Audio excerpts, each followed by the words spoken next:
বন্ধুরা, না লাগবে আটা, না লাগবে ময়দা, এত সুন্দর হেলদি একটা রেসিপি। তেলও লাগবে না, তেল ছাড়াই এই রেসিপিটি বানিয়ে নিতে পারবেন। সারাদিন খেলেও গ্যাস অম্বল হবে না। একেবারে অয়েল ফ্রি রেসিপি, যেটা বাচ্চাদের টিফিন বক্স এবং অফিসের লাঞ্চ বক্সেও দিতে পারেন। ভীষণ সুস্বাদু, খেতে ভীষণ ভালোও লাগবে।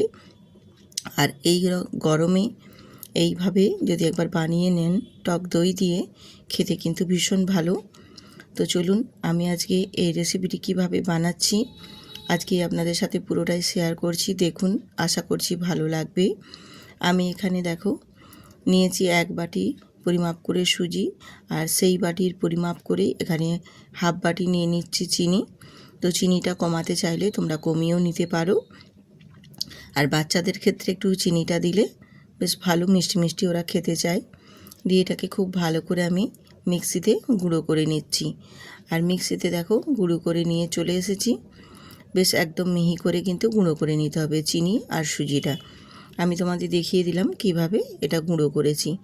এবারে আমি একটা পাত্র নিয়েছি, আর তার মধ্যেই আমি দিয়ে দিলাম সুজি আর চিনির যে মিশ্রণটা গুঁড়ো করেছি, সেটা এখানে এই পাত্রের মধ্যে নিয়ে নিলাম। দিয়ে এবারে আমি এর মধ্যে দেব হাফ বাটি টক দই। আমি যেই বাটির পরিমাপ করে দেখো সমস্ত উপকরণ নিচ্ছি, আর সমস্তটা আমি কীরকমভাবে মাপের নিচ্ছি সবটাই কিন্তু আপনাদের সাথে শেয়ার করছি। এই রকমভাবে পরিমাপটা যদি ঠিকঠাক রেখে বানিয়ে নেন, পুরো পারফেক্ট একদম রেডি হবে, আর ভীষণ সুন্দরভাবেও রেডি হবে। আর টক দইটা দেখো আমি দিয়ে সুজির সাথে খুব ভালো করে মিশিয়ে নিচ্ছি। যেহেতু এখানে চিনিটা গুঁড়ো হয়ে গেছে, সেক্ষেত্রে অসুবিধা হবে না, খুব তাড়াতাড়ি কিন্তু মিশ্রণটা রেডি হয়ে যাবে। আর টক দইটা দিয়ে দেখো মিশিয়ে নেওয়ার পর একটু শক্ত শক্ত ভাব হয়েছে, এই কারণে এখানে আমি দুধ অ্যাড করে দিচ্ছি। আর দুধটা কিন্তু আমি একেবারেই নর্মাল টেম্পারেচার থাকা দুধটা নিয়েছি। দুধটা আগে আমি জাল দিয়ে ফুটিয়ে নিয়েছি, তারপর সেটা ঠান্ডা হয়ে যেতে সেই দুধটা আমি এখানে ব্যবহার করছি। আর দুধটা দিয়ে দেখো আবারও মাখিয়ে নিয়েছি, কিন্তু আর একটু ব্যাটারটা পাতলা করার জন্য আমি এখানে অল্প আরেকটু দুধটা দিয়ে দিলাম। আর বাকি যেই অংশ আমি দুধটা এখানে রেখেছি সেটা আমার পরে কাজে লাগবে, সেটাও আমি তোমাদের দেখিয়ে দেব। এই দুধটা আমি রেখে দিলাম এক সাইডে। দিয়ে এবারে ব্যাটারটাকে খুব ভালো করে কিন্তু মিশিয়ে নিতে হবে। বেশ ভালো মতো করে একদম সুজি আর চিনিটা যেন দুধের সাথে খুব ভালো করে মিশে যায়, দইটাও যেন খুব ভালো মতো একদম পারফেক্টভাবে মিশে যায়, একটু যেন না সুজির দোলা থাকে। খুব ভালো করে দেখো মিশিয়ে নিয়েছি। মিশিয়ে নিয়ে এবারে আমি এই ব্যাটারটাকে ঢেকে রেখে দেবো 15 থেকে 20 মিনিট, যাতে করে সুজিটা খুব ভালো করে ফুলে যেন একদম মেজারমেন্টটা সব ঠিকঠাক হয়। তার জন্য আমি 17 মিনিট পরে ফিরে এসেছি। তারপর তোমাদের দেখিয়ে দিচ্ছি, দেখো সুজিটা ফুলে গিয়ে কতটা সুন্দরভাবে একদম বসে গেছে। দেখো এতটা সুজিটা যে জলজলা ভাবটা ছিল, সেটাই সুজিটা কিন্তু একদমই টেনে নিয়েছে। দেখো তোমাদের আমি দেখিয়ে দিচ্ছি একদম কত ব্যাটারটা শক্ত শক্ত ভাব হয়ে গেছে। তো এইভাবে এরকমভাবে শক্ত শক্ত থাকবে না, আর একটু আমি নরম করব। তার জন্য আমি এখানে আরেকটু দুধ অ্যাড করে দেব। তো দিয়ে এবার আমি আরও এর সাথে কিছু বাকি উপকরণগুলো অ্যাড করছি। দেখুন, যেমন আমি এখানে দিয়েছি স্বাদ মতো সামান্য অল্প একটু নুন, আর দিয়েছি এখানে 3 ভাগের 1 ভাগ বেকিং পাউডার, আর তার হাফ দিলাম বেকিং সোডা, আর দেব এখানে ভ্যানিলা এসেন্স অল্প সামান্য 2-3 ফোঁটা দিয়েছি। খুব বেশি দেওয়ার প্রয়োজন নেই, খুব বেশি দিলে একটা উগ্র সেন্ট আসবে, তখন কিন্তু ভালো লাগবে না। এবারে আমি দেখো ব্যাটারটা আর একটু পাতলা করার জন্য আর একবারে যে এটা দিয়েছি বেকিং সোডা, বেকিং পাউডারটা দিয়েছি, সেটাও একদম করার জন্য আমি একবারে দুধটা বেশি করেই দিয়েছি। পুরো যে দুধটা আমি রেখেছিলাম সম্পূর্ণটাই দিয়ে দিয়েছি। দিয়ে বেশ ভালো করে কিন্তু এবারে মিশ্রণটাকে মিশিয়ে নিতে হবে, যাতে বেকিং পাউডারের একটুও দোলা না থাকে, সুজিরও কোনো যেন না একটুও দলা অংশ থাকে।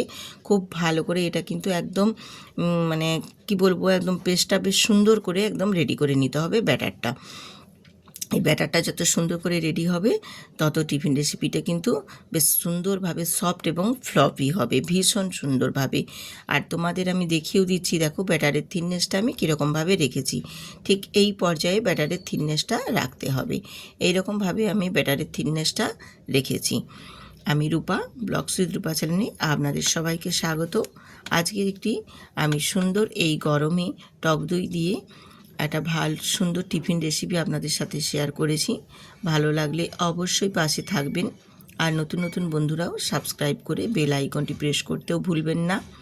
যদি ভালো লেগে থাকে অবশ্যই বন্ধুদের সাথে শেয়ার করে একটা সুন্দর করে কমেন্ট করে দেবেন, আর ভিডিওটিতে একটি লাইক দিতেও ভুলবেন না। অনেক বন্ধুরা আছে কমেন্ট করে চলে যায় কিন্তু লাইক দিতে ভুলে যায়।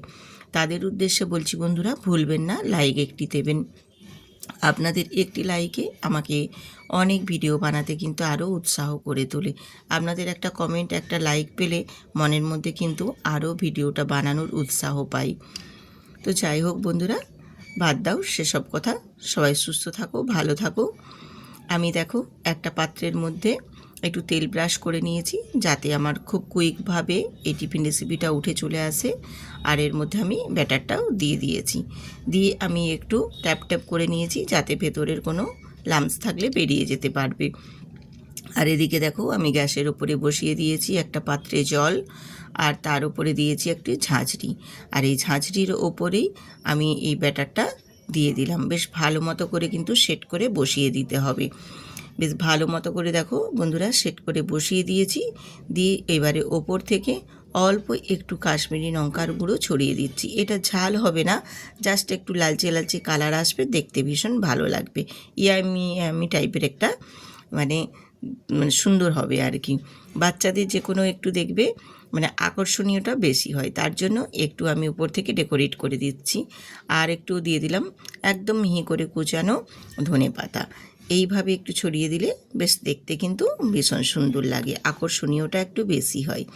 দিয়ে এবারে আমি এটাকে ঢেকে বেশিক্ষণ নয়, আধ ঘন্টাও নয় বা 30 মিনিটও নয়, 45 মিনিটও নয়, মাত্র 15 মিনিট বেক করে নেব। আমি 15 মিনিট ফিরে এসে তোমাদের দেখিয়ে দিচ্ছি, দেখো যে কত সুন্দরভাবে বেক হয়েছে।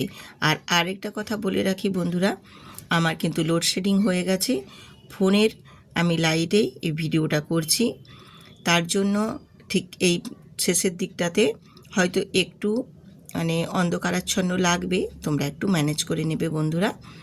আমি ফোনের লাইটে যেহেতু এটা করেছি, লোডশেডিং হয়ে গেছে, কিছু করার নেই। এত সুন্দরভাবে দেখো বেক হয়েছে।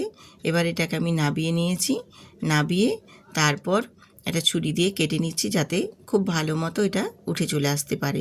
আর না হলেও এটা ইজিভাবেই কিন্তু উঠে চলে আসে, ভীষণ সুন্দরভাবে রেডি হয় এই টিফিন রেসিপিগুলো। আর কতটা সুন্দরভাবে দেখো বেক হয়েছে এবং কতটা স্পঞ্জি এবং কতটা ফ্লপি হয়েছে সেটাও তোমাদের দেখিয়ে দিচ্ছি। দেখো এইরকমভাবে একবার বন্ধুরা এই গরমে আটা ময়দা ছাড়াই শুধু সুজি দিয়ে আর টক দই দিয়ে বানিয়ে নেবে, যেটা স্বাস্থ্যের পক্ষে ভীষণই ভালো। আর এই গরমে টক দইটা খাওয়া ভীষণই ভালো। ছোট বড় সবাইকেই যদি এই গরমে টক দইটা খাওয়ানো হয় বা খায়, শরীর কিন্তু ভীষণ ঠান্ডা রাখে।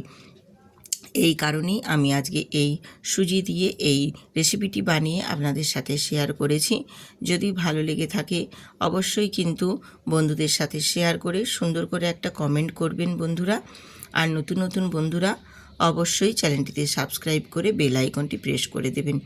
আপনাদের একটা লাইক, একটা কমেন্টে আমাকে কিন্তু ভিডিও বানাতে অনেক উৎসাহ জাগায়, আরও মনের মধ্যে অনেক আশা জাগে।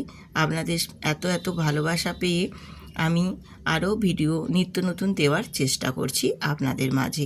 আপনারা যদি এইভাবে আমাকে ভালোবাসা দেন, আমিও তাহলে আপনাদের ভালোবাসা পেয়ে আরও অনেক সুন্দর সুন্দর রেসিপি নিয়ে হাজির হব আপনাদের মাঝে। তো আজকের রেসিপি কেমন হয়েছে কমেন্ট করে কিন্তু জানাতে বন্ধুরা একদমই ভুলবেন না। কতটা ফ্লপি এবং কতটা স্পঞ্জি হয়েছে সেটাও তোমাদের কিন্তু দেখিয়ে দিচ্ছি। দেখো দেখে নিশ্চয়ই বুঝতে পারছো আজকের এই সুন্দর টিফিন রেসিপিটি বাচ্চাদের টিফিন বক্সেও যেমন দেওয়া যাবে, তেমন অফিসের লাঞ্চ বক্সেও কিন্তু দেওয়া যাবে। এতটাই সুস্বাদু এবং এতটাই সফট নরম। তো বন্ধুরা, আজকে এখানেই রাখছি। আবার দেখা হচ্ছে পরের আরেকটি নতুন রেসিপি।